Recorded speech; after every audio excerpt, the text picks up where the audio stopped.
We want to call it certificate. This one a drama.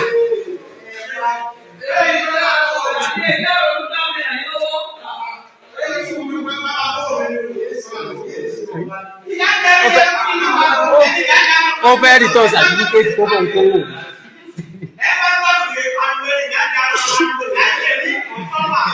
This one is serious matter. When we speak on the value of the Nigerian educational and economic systems, we see systems that do not work, and this is a huge concern. The ripple effect of having a poor educational system where teachers are not qualified has an adverse effect on the rate of employment and innovation in a country. In a 2016 survey carried out by NOI Polls, 11% of participants indicated that the foreign certificates were valued more in Nigeria compared to certificates from Nigeria, and were rated on strong indices such as academic performance, job excellence, and societal contributions. This may be influenced by the perceived discrepancies experienced by applicants during job interviews, as most organizations seem to favor foreign degrees more. The case of the LAUTECH graduate got us thinking, is there value in Nigerian education? Please, let's hear what you have to say. Remember, you can join the conversation. Send us an SMS or WhatsApp to 0818-0384-663.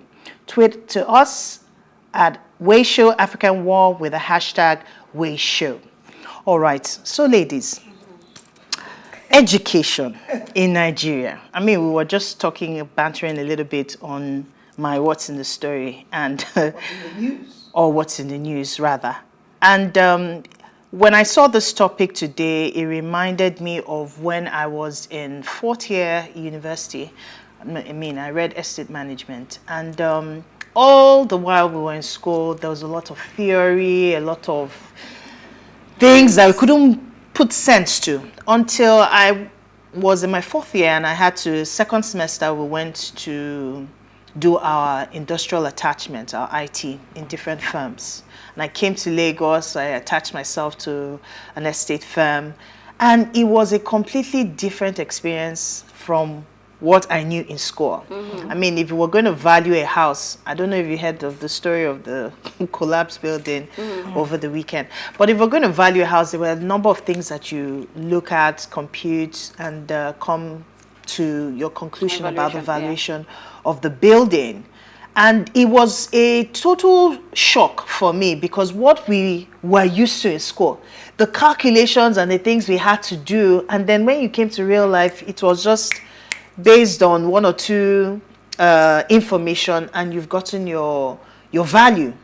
So a lot of what we do in schools here in Nigeria, for example, we are used to theory work. We have a lot of understanding and knowledge. Mm-hmm. Sometimes we even apply the knowledge. In fact, I was talking to somebody earlier today, and she was telling me of an incident that a friend of hers had. She read lab science. Okay. And you know, lab science, you have to do a lot of experiments and things. And when it was time for her to have her thesis done, there was no animal to use to do her. So I don't think she was even able to finish, because there was no resource. There was nothing to work with in school. Could I interject? I'm coming. Give me a minute. So and then we also think of situations where people have had the opportunity to want to go to further their education outside of Nigeria, and they are required to take certain examinations all over again, because your qualification here does not mean anything outside the shores of Nigeria. So I'm thinking, what are our views about the situation? We already have the strikes going on. We have students that have been out of school for so long. We have a government that is almost seeming like it's not concerned about the future of Nigeria. And then we also have incidents where we have graduates who cannot even write A, B, C, or even write a formal letter. So these are concerns that have come up, and the question today is their value in our education system. So, Lide, let me start with you since you're already I'm already ready to go. say something. Yes. It's funny that we're saying it from this angle again today, because last week or so we were still just congratulating the fact that we were having a brain drain, that we had so many people that were qualified in the medical field, and a lot of countries see our doctors as being most of the highly qualified ones all around the world, as amidst the same, let me finish. In the same way they see the lawyers and everything. When you move from one country to the other, you study what they do in that country and get certification for it. For something as simple as law in America, if you qualify in one state, you may need to qualify in another state before you can practice. So just from that angle of we complaining about brain drain, people moving from Nigeria, it's funny that we're also now going the following week saying that is education a sham, because we know that most of the time what we don't have is the equipment and the infrastructure to drive these things home. When I was in university, computer students didn't have laptops, they didn't have computers. So most of the things had to be done In fact, they written probably form, didn't right? even see computers. But this is what I'm saying. I think is equipment that is really lacking. The manpower and the brains are there. That's your opinion. Yes. Okay. Elsie, let me hear your I didn't thoughts. expect like this opinion to be this short. I believe Warming up. Okay, come back to so while you were speaking, I was smiling, and you reminded me of a video. I don't know if I'm sure some people have seen it, where a very young boy was saying that his teacher has been mandating him to draw a butterfly. Okay. And he's wondering. I mean, he said it's in Igbo, and he says, "Please, you people that are now working, are you using butterflies is there anything to butterflies make do for money you in your life, right?" that got me laughing. But I like what you have said in terms of the value of our education system. I know that our doctors and our lawyers are one of the best in the world. Not just until they go out to sort of get the certification that's needed there, but from their background and what we produce, it's been said that especially the doctors are one of the best globally, right? But what I think, where I think the problem is, I mean, for the guy who went back to say he wants to return his certificate, for example, yes. that's another level of ignorance anyway, because if you return the paper, which is just like saying I'm taking off my wedding ring, I'm no longer married, right? Okay. It is not the ring that is Yeah. the symbol of it's not the ring that is the marriage, just a symbol to show that yes, I am married, but that is not exactly the vow, right? That's not the commitment to marriage. You can decide not to wear your ring and still be as committed as ever. It doesn't make you less married. And you can wear your ring. So thank you. So I think that I'm just using that to equate to the certificate in question. If education, people will say, oh, some people, school went through them, some people went through school, right? Yes. If both happened for you, then the certificate is not really in question, which is also why when we've got to the point where we're having a conversations to say we're actually looking at skills now, not exactly just your certificates and your BSc, right? There are lots of jobs. In fact, my present where I work now, yes, they know I went to university, but that was never the bone of contention. That wasn't the front burner in the conversation. It was based off of your experience, the sort of certification you've had in this marketing field, and what you can do and the way you think, and also they give you their own assessments and everything. So, but taking it back to our education system, the fact that we have the good doctors and lawyers does not mean that we do not have a problem. We have a fundamental problem, and it lies in our methodologies of education. How do we teach? What is our curriculum about? What are we talking about? We are beginning, or we have constantly for over 10 years now, churn out graduates that cannot compete in the global space. In fact, we're going for a global space. Even in Nigeria here, the skills that are required are not what our universities are feeding out, right? And you're wondering, so why exactly are we in schools when we're not getting practical, practical, how do I put it? Is it practical, hands-on on the things that are expected, right? So I'd also like to mention the school I'm attending now for some certificate course is a university, right? Pan Atlantic University. Although yes, it's for the rich to a large extent, right? But those who can afford it. Those who can afford it. But you begin to see the way they do things. They even impute internship They encourage internship for every level, from 100 level to 200 level to 300 level, because they want hands. Makes it They want, you need practical, to understand that what practical you experience. are You have to learning, leave it right? and understand Just it you talking about estate management, you went to school for the whole 4 years and then you're out, and then what you're seeing is this is totally different, right? You Yeah. have to be able to be apply the engaged, knowledge. right? Yeah, by the time Now- I came back, sorry for continuing. By the time I came back from school for my final year, 5th year, it was a whole different Thank experience. you. Which is something you should have. There should have been a way for you to incorporate that, even if it's on From day one, a from year basic one. level from year one, right? But we don't have that. We don't. Even for internship, we begin to see younger ones not seeing it as value. You want to come out of school and you want to begin to earn the fat salary, right? A salary that somebody has worked like 12 years before they Be begin able to to earn get that to- kind of salary. I mean, there are opportunities right now that make that possible, but we really need to go back to the drawing board because a lot is wrong, and what is being thought is not what is needed. I would even advise people to sort of take online courses now in terms of BScs and all. Yeah, there's some BSc online courses now to ensure that they are up to standard and up to par to be able to compete in the job market than saying you're going to, I don't want to mention a school right now, so don't come after me. But are we doing what we can with what we have? I think we are, right? We are. Places like University of Ibadan, there are professors, there are PhD people. I mean, there are undergraduates that when you see the quality of people that come out of this school, I think FUTA as well, OAU as well. There are schools that when you see the crop of graduates they produce, of course not 100%, not everybody, right? But you begin to see that yes, these people are doing the work. Doing the Again, best when we we talk can. about not 100%, it also takes you back to the individual. We know where we are as a people. I think then parents come back into the conversation. Right. Yeah. We know where we are as a nation. We know how not up to standard our education is, and not for the lack of will on the student part or the lecturer, but the resources available for them to play with is not just enough, right? We also need to then begin to use this thing that every one of us has, which is a mobile phone and an Access to internet, global to be information. able to, thank you, access to global information. You're studying what will I use now, for example, computer science, for example. It is your responsibility because you have phone. You go on Instagram. In fact, they are the kings on TikTok right Yeah, now. you right. use data to do other You things do all instead those of things. studying. It is your responsibility Yeah. to be able to also use data to enhance that education. There are free courses Right, on Udemy.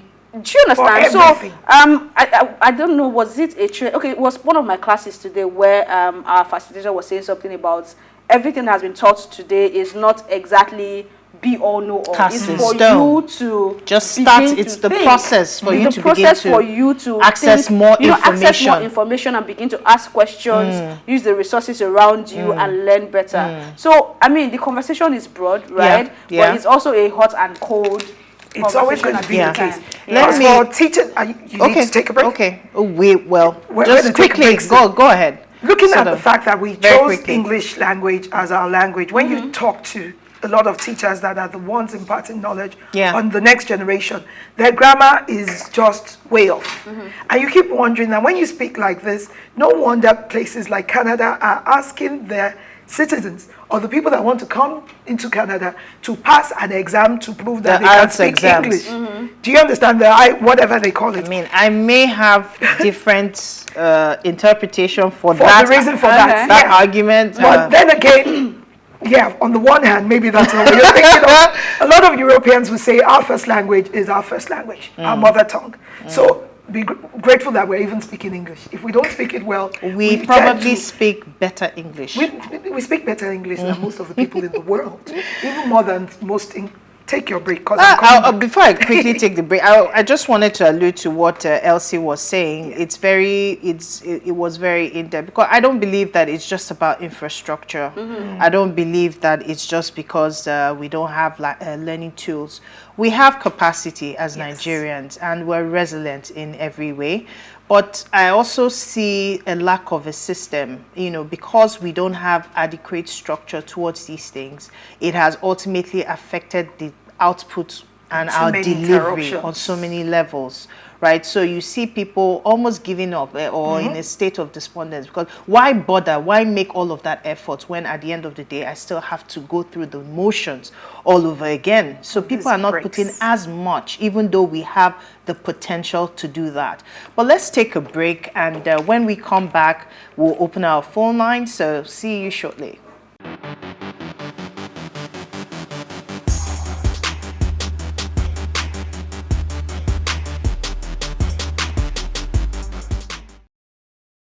If you're just tuned in, it's our Ladies' Night Out, and our focus today is there value in Nigerian education? Please, let's hear what you have to say. Remember, you can join the conversation, send us an SMS or WhatsApp to 0818-0384-663, or tweet to us at WayShowAfrica1 with the hashtag WayShow.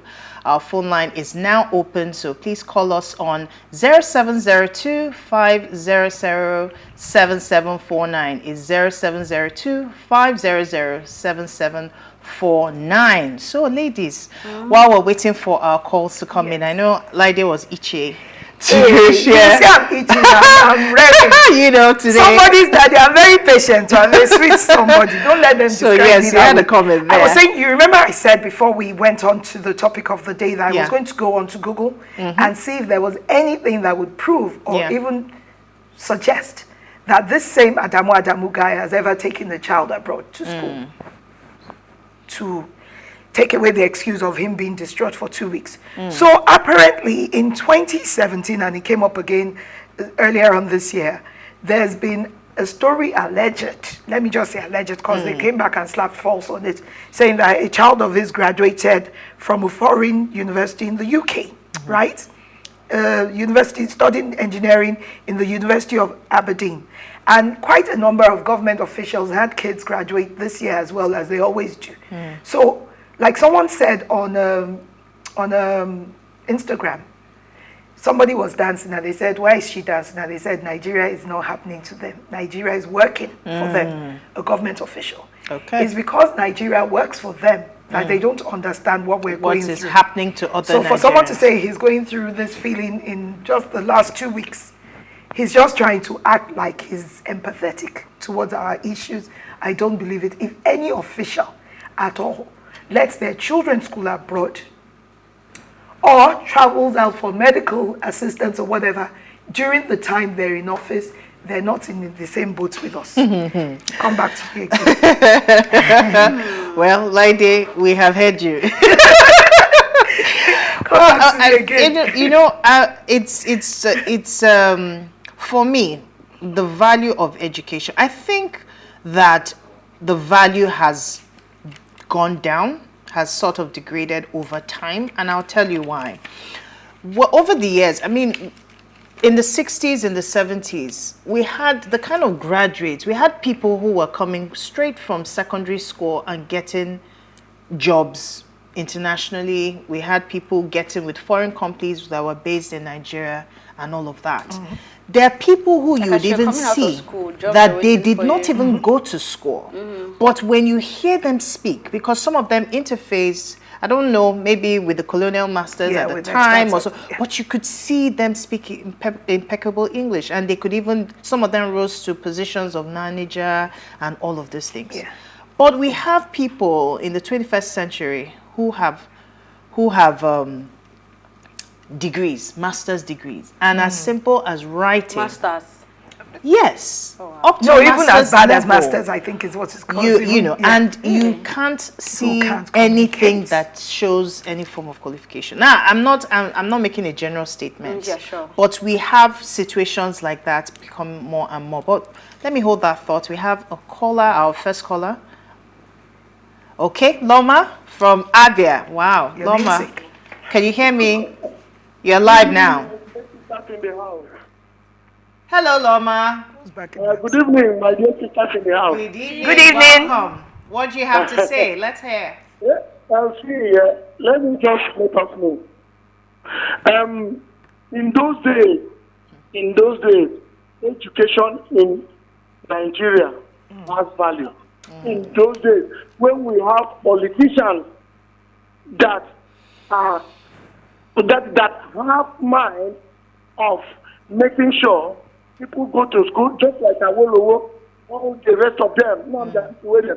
But these present politicians we have these days, just like our current Minister for Education, Adamu, if you listen to him, you know he doesn't like education. He doesn't like education because if he liked it, the lecturers would have called us. And let me tell you, I am now telling people now, the young ones now, please go and acquire skills. If you think about education, thinking that it has value again in this country, no way, it doesn't have value. What we need is what they need is to acquire skills to stand the test of time because what we are bringing out is empty certificate these days. Okay, look at the month that the lecturers are on strike. Tell me how will they cover it up? Somebody that would have graduated is still waiting because of strike. We have politicians that are so hardened in mind that they don't think about the future of this country that we are in. This country, the youth are standing in a time bomb. Before you know it, God forbid it will explode. So I am begging the politicians, if they want this country to march forward, let them make sure they think about the education. Put in money into this education sector. Make sure that the lecturers are paid so that our children will graduate on time. So that at the end of the day, when they come out, they will have good results. Thank you very much. Thank you so much, Loma. In fact, he brought something. I mean, it's interesting that Loma was sharing from the value of that they're empty certificates today. Because if you see people's qualifications and you're having a conversation with them, a lot of them you can't even connect the qualification and the person that you're having a conversation with. And that's why, like, I think you mentioned that, Elsie, where you find people not being able to meet up with the standards, maybe job opportunities, they are not able to meet up just because of They haven't had any experience apart from whatsoever. that certificate, there's nothing else attached to it. So I think that, I mean, globally, we have a problem in Nigeria first, right? And then globally, there's also a job deficit, right? Even in that job deficit, then we now have an industry itself that is then looking for qualified hands. They will tell you there's a skill gap, right? So they want to hire, but they can't find anybody to fill that space. Unfortunately, I don't have that stats now, but it's in thousands and millions, right? So I think that as a people too, knowing that evolving that has happened over the years, and because we are also in the third world, we are of course on the receiving end, and bad leadership as well, then we also, like I've said, need to make extra efforts to have better conversations with our children and our brothers and sisters, and also be able to point them to directions that will be able to help, right? I'm also thinking while he was talking, I think, I mean, if we're talking about all these ones, it's still long talk, but hopefully somebody's listening. I think we need to begin to also have specialized academies, right, for specialized skills so that people can really go to these places. So look for skills that are needed, skills that people are looking for. I know that right now some individuals are setting up these schools and of course earning their money. It's sort of private and sometimes online. I think Uwa has one. She mentioned about product management and things like that. So there needs to also be specialized. You have a caller, right? Okay, so we have a caller. 1 second, Elsie. We have a caller, Usman from Zamfara. Oh, okay. Okay, we seem to have lost that call. Okay. Yes. Yeah. So, okay.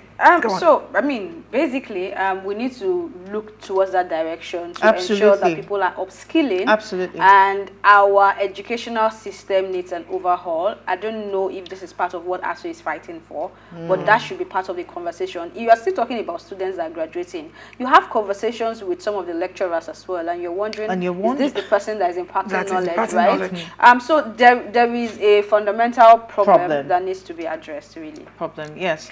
Like you'd said earlier on, I just think people should hold their lives in their own hands. Take responsibility for what you want out of life. You already chose a course that you want to study. There's power in your palms. Stop using your data to follow gists on social media, to follow irrelevant matters, when you can use it to educate yourself. It's amazing how well you can be qualified by just doing personal research with the time you spent Short at courses. home all the time, without even doing Free a course, without you needing certification for it. The amount of knowledge you would get from just studying. There's videos for everything. They even think about the people who are impaired. They think about teaching the blind and the deaf. They've developed all kinds of things that you can access with just your phone. So as much as we like to blame the government, blame individuals, blame lecturers and everything, start taking responsibility for yourself, because at the end of the day, when you leave this world, the coffin only fits one person. Right. So I think someone is saying that the story you took is actually false about the minister's. We said allegedly. No, he Yeah. said, she said I allegedly, said and that allegedly. it was So they say none of the declared minister's as false children, too. Yes. studied abroad. Allegedly. Okay, just riding on what Laide was saying. It's I remember when we were school, we still joke about it, like when we were in school, that I would have loved to read French if I had a fantastic teacher, for example. So now when we greet ourselves, say au revoir, and when it's supposed Merci to be over, beaucoup. au revoir or something like that, it's say not au au revoir. revoir, It's not au revoir. Arame. It's over. because of the kind Wow. of, I mean, just measuring for what you were saying about the kind of teachers that we have, and people that are not passionate have found themselves in these positions. You said people who are not qualified in even taking on the jobs, but because Or of even how exposed. hard Thank the you. Exposure. They may and not have society- exposure. also a culture that is a problem. the Right. cultural implications. I don't like you saying that our culture of respect is a problem, because we don't have a culture of respect. We have turned the definition of respect upside down. We now define respect as when the other person cannot ask questions, the other person cannot challenge you when you do something wrong, which is also one of the fundamental issues when psychologists are speaking as to why Nigeria is even where it is right now, because our president is somewhere and feels like you don't have the right to question me because I am The you president. know. The So we also president. see that in the education sector, where you see a lecturer that will tell you, in this school, I in am this Lord. department, Oh, not I that am I'm Lord. Alpha and Omega. Nobody can is ever for- graduate. A with is first for class. God. If I B is decide for to me. fail you, I will fail you. Nobody can ever. So Challenge me. it's not about, he's not even looking at the pride of producing someone that would be better than him. No, because right? that's an not the ego thing. mindset It's that we have It's a power here. tussle, and we need to take that out of the system as well, because if you have that kind of mindset, one, you can't even be developing yourself, talk more of developing somebody else, because you need an open mind for you to be able to begin to question even the things that you already believe in, to say, is there a better way to do things? I think are it's there lack- newer sorry, ways dear. to make things happen? I think it's lack of consequences that affects every single aspect of government, industry, livelihood, whatever. Because if a lecturer did wrong, or even made advances at you, or failed you, I know that the Senate may sit, a panel may sit and try to get you an exam again. But when the consequences come as fast as the offenses come, people will start being more responsible in their positions. Absolutely, absolutely. I mean, it's there are so many angles to which we can look at There's so many this angles. situation. Because for me, I still want to come back to what you mentioned earlier, Elsie, and it's passion. In Nigeria, do we have people that are passionate about reviving the education system? Loma, when he called, said something about back in the days, and I still remember that there were a lot of schools, that free schools at the time. I mean, we had some of them from some of the missionary schools, that missionary people that came in to work in Nigeria, who had schools that educated a lot of people. Then we had federal schools that had curriculum and system that I think you could finish here and move straight to to universities Do A-levels outside abroad, the yeah, country. at I least. think A-level was a more recent development. No, it wasn't. Okay, right. So you had the level of education at the time, and the people who were championing the cause of education in Nigeria seemed to have it in such a way that people looked forward to going to school. Nowadays, I think those kind of people that really have passion try to get the remuneration for the kind of passion they have to make it worth their while. So you'll probably find them fighting for jobs in private schools. So I just saw an important breaking news. Okay. What happened? Right. It's still on education. This headline says, a federal government begins collecting names of Nigerian students studying education in universities and colleges of education to begin the payment of 75,000 naira per semester to the students. This is a way of encouraging more Nigerians to take up career in teaching. The Nigerian government has announced this, so they are beginning to collect names. Similarly, for College of Education, they will get 50,000 naira per semester. The Minister of Education, Adamu, made the disclosure on Friday last week in Abuja. He said, and I quote, undergraduate students, okay, repeating all that, the federal government should find the modality through which respective states governments could provide automatic employment for NCE graduates. Okay, so this is my problem, right? We're always... So, you know when you bring a square peg and just a round hole, and it's never working, or you want a tree to die, you keep trimming the branches, you're not focusing on the real problem. I've had this conversation with some people who are very involved in the education sector, and they talk about how to study education, you need the lowest cut-off mark to actually study education. Yes. So it means that the quality I don't need to be intelligent or just sign up for I don't need to be intelligent to be a physics teacher, but I have to be extra intelligent to study physics. I don't know if you understand that. Yes. So there is a structural problem. Now you are incentivizing this. So it means that somebody will sit down somewhere and think that, you know what, quick money. I mean, let me be in school. After all, there's no value in the education, right? So if I can be a student and be earning 50,000 and 75,000, let me just go and just do. Let my God taking away the passion, right? Taking away the dignity that comes with being a teacher and a lecturer, because that's supposed to be one of the most respected professions in the world, right? And we treat that profession like, you know what, let my people go. That's basically how we treat it. So the way these solutions are derived by our leaders, I don't know if they have what they call critical thinking and divergent thinking to be able to lead people, because it is worrisome. How is this a solution to the problem? It's the same way when we are talking about ASU being on strike for months and you are collecting names to begin to pay them. How much is your minimum wage? And all these monies that you've been missing that nobody has told us what happened to and them. This is another channel to be able to get money, because you realize that in a school now that has 100 students, hypothetically speaking, it now becomes 500 and somebody is taking extra money. So you know, they come with laws and bylaws all the time just to probably put something in their pockets, because like you said, do they have any critical thinking skills? And I think I really doubt it. Or they have it and they decide to put it aside. Because there's no justification for you to pump money into the whatever of your education that you said. When ASU is complaining and you haven't sorted their problem out. Isn't it money that they were asking for? So it's a case of misplaced priorities. Exactly. Because, and that's why I come back to what I was saying earlier when I said passion. Because if you have people that are passionate about education, it's about finding out first, what is the problem?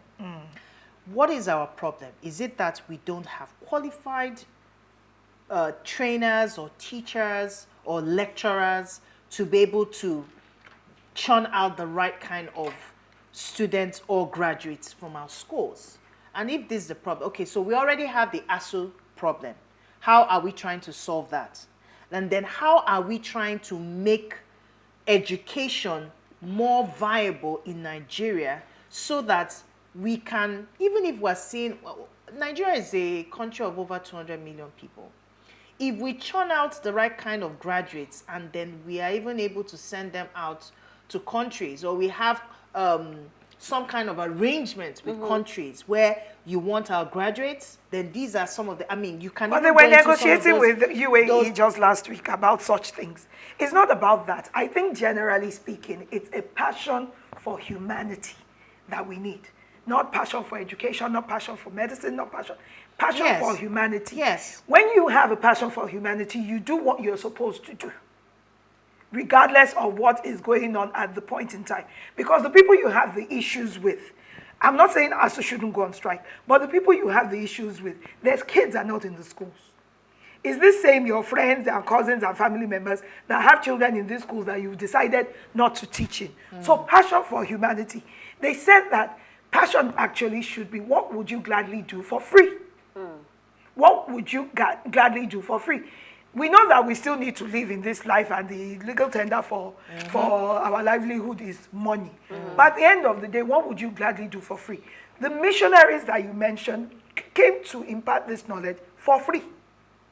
They did it, and then when they did it, they left because they felt they were given to humanity. We should start having a passion for humanity. I will still go back to structure, right? So even if you have the passion, so there are people who are passionate about education and teaching, but because of what you said in terms of we still need Naira and Kobo to live, right? They found themselves going through other paths, right? And God so kind, their career is good, right? And they are done. Done in the sense that, you know what, I've achieved it. I have the time. I want to give back. Yes. Do you know how difficult it is for people like that to walk into our schools and be accepted? I mean, I had one who lectured me about last month, right? And he was talking about, before he started lecturing in the school that I went to, that he actually went to a University of Lagos to say, this is my qualification. This is someone that has sat in boards, he's a CEO, he's director, like he has worked with multinationals, and he wants to be able to give back and teach people what they need to learn, right? He wasn't even interested in the money, and they told him he needs to go and start as a junior lecturer, like like not even junior lecturer, like I don't know, like the entry level. I'm like, this is somebody you're supposed to bring in, mingle with, tap into his brain, learn from him, and which is what I'm talking about, the culture that we have as a people as well. Because that mindset, if it's not open, then we are not even going to tap into what we can get from ourselves. There are people who want the good of this country. There are people who want to see education working, but the structure and the systems that our culture has agreed frustrates them. So, see, all this type of, I say, you say yesterday my head was aching. But I say that headache is coming out. But then it is a fundamental problem. To solutions here at Ways. Well, even on this we all know the solutions. almost 1 hour conversation, we've provided few solutions here. But is anybody ready to take this thing that so you don't get tired? I am tired of talking. When Elsie comes here and does like this every day, what are we about to discuss again today that we haven't said before? Because but they listen, but they don't act on it. We cannot get tired of talking about them. Passion, Somebody might just hear what they need to hear to say, you know what, I think we can do something. You were talking initially about humanity, and I was going to say while I was talking that the passion, when I was talking about passion, I meant what is the benefit for the average Nigerian? By the time you go to school and you are able to get a good education, back in the days, you knew that a car was waiting for you, a house, you could afford to pay rent, you could afford to buy a car, you could afford to take care of yourself, and if you wanted to get married, you could afford to take care of your family. But we have people who are graduates today, and like this student who went back to the university to say, this degree is not earning me anything. As it stands, it will even make sense for you to go back to school. Because you were saying, it's effort in futility. It makes sense now for you to go back to school, and say you want to study some educational course. So you collecting 75,000 and add to your livelihood. I don't get it. Hold on. This young person is literally out of frustration that I'm a supposed graduate, and I cannot afford, this paper cannot do anything for me in a nation that I call my country. So it's a major problem, honestly. Could I also something that needs to be dealt with. But let's quickly go to our comments very quickly, then you can if you have a comment, let's This quickly is my go comments. to our comments. I, like a fan of ways, want to say that most people find it easy to speak with the benefit of hindsight. In this, back in the days that you're talking about, I'm sure if you spoke with the people that existed, that lived through those days, they would have complained probably the way we're complaining. But when those times have passed, and we look back, we're like, oh, it was so good back then. Every time in life, every situation that I've experienced as a Nigerian, every single term in government that I've experienced as a Nigerian, we keep complaining. Okay. But once it goes by and someone else comes in, we will say, oh, No, back but in when the it day. comes that to reveals Nigeria, how when it comes to bad Nigeria, the situation has been from before. say 15 to 10 Yes, years do you have a back, comment? no, it's different from me back This then. is our no. Okay, let me comments. quickly read No, my it's different from me comments. back then. Okay, so this one is coming from, it's a long one, from Austin in Delta State. And he says, formal education is meant to prepare you to face life's realities. The young man who returned his certificate should be asked if he passed through the school or the school passed through him. Let me ask, if he failed to get a job with a certificate, can't he farm or get a skill? In overseas, some successful people became world-class by employing their ingenuity without a college education. On value of our university education, the government is responsible because they are not interested in promoting good education. While our public schools are shut, private universities are functioning. Unfortunately, despite the huge money paid, check some of them paid their way. Some people paid their way through school. Even in private primary schools, you hardly hear anyone failing. Some end up in miracle centers and get into university even without meeting the cutoff mark because of connections with their parents. So those days, there was no sorting, but today it is the in thing. I blame the parents, government, lecturers, and students who That's are a not long even one. ready Very long one. to learn. Our time Very is long. almost Let me up. mention Daniel before he Okay. takes offense. Okay. Daniel says if ASU can go on strike simply because they ask for their demands for what rightly belongs to them and they are denied, then where is the value? These people in government don't care about their education in Nigeria because their children don't study here. Where is All right. Uwa? He said. All right. Thank you, ladies. We will keep talking. We can't get tired of talking. So before we go, do ensure you follow us on Instagram. It's at PlusTvAfrica, and on Twitter on PlusTvAfrica1. You can interact with us further. You can drop a comment, and most importantly, follow all of our social media engagements. And remember to like, share, and comment, and invite your friends and family to watch us and follow us. If you missed today's quote, here it is again. The great aim of education is not knowledge, but action. And this is by Herbert Spencer. So see you tomorrow at 8 p.m. as we bring another great conversation to your screens. Enjoy. Bye.